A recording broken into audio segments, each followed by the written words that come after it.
Hello everyone, and welcome back to another process video. This week's video is inspired by the movie It and the iconic clown Pennywise. I'm not normally a scary movie fan, but with all the buzz around this movie, I was kind of excited to see it.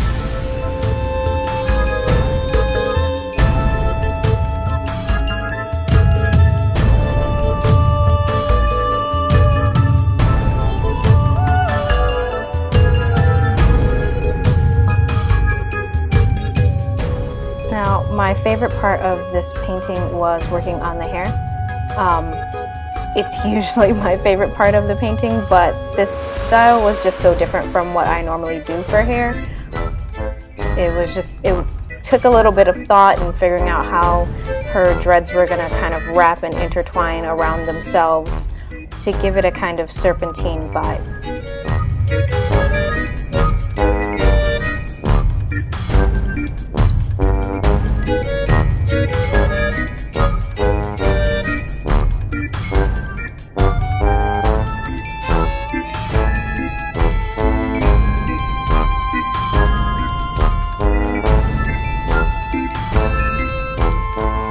As far as tools go, this is Inktober, so I used Micron pens, one Micron pen, the size 01, my one Prismacolor pen, which was a red ink, in a size 03.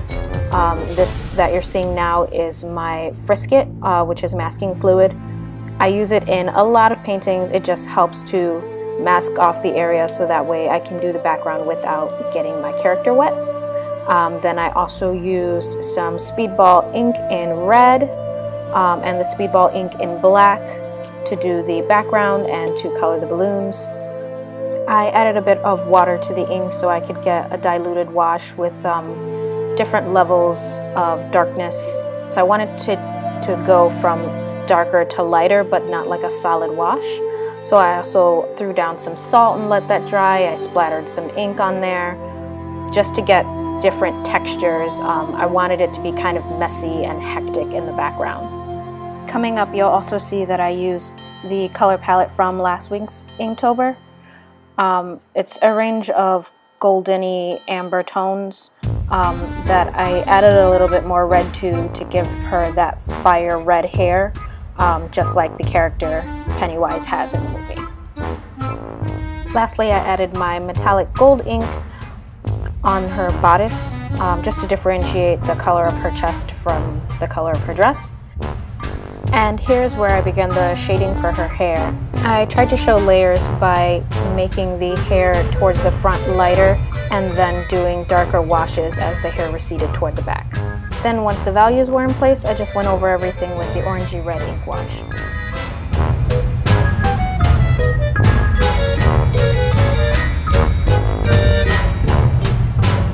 Doing these balloons was really satisfying because I was able to go in with lighter washes that I built up one by one, so it still had kind of a very transparent realism to it.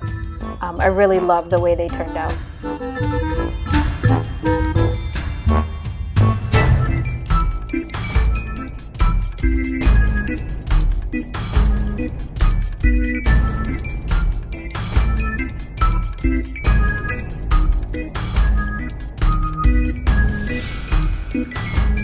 Here I'm just adding in a few details, add shading for her bodice, just to make it a little more three-dimensional.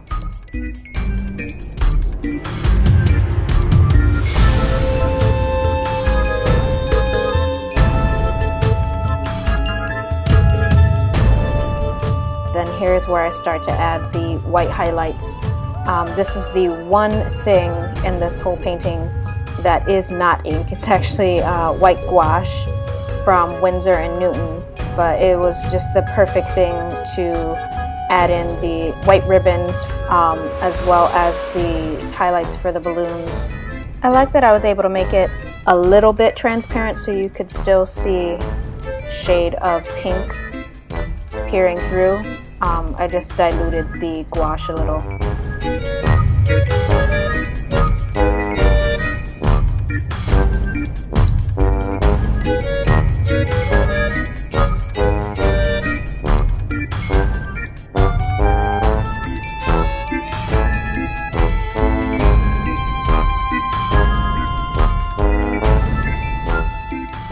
I thought I would be done here, but I noticed the ribbon was getting a little lost in the background, so I decided to go in and outline it in black so that way it would have a better contrast. And this is the completed illustration. It's Inktober week 3. Penny wants to play. She is definitely creepy, and I love those balloons in her hair. As always, you guys, thanks so much for watching. If you enjoyed this video, just hit that like button and remember to subscribe and share with your friends. I'll see you all in the next video.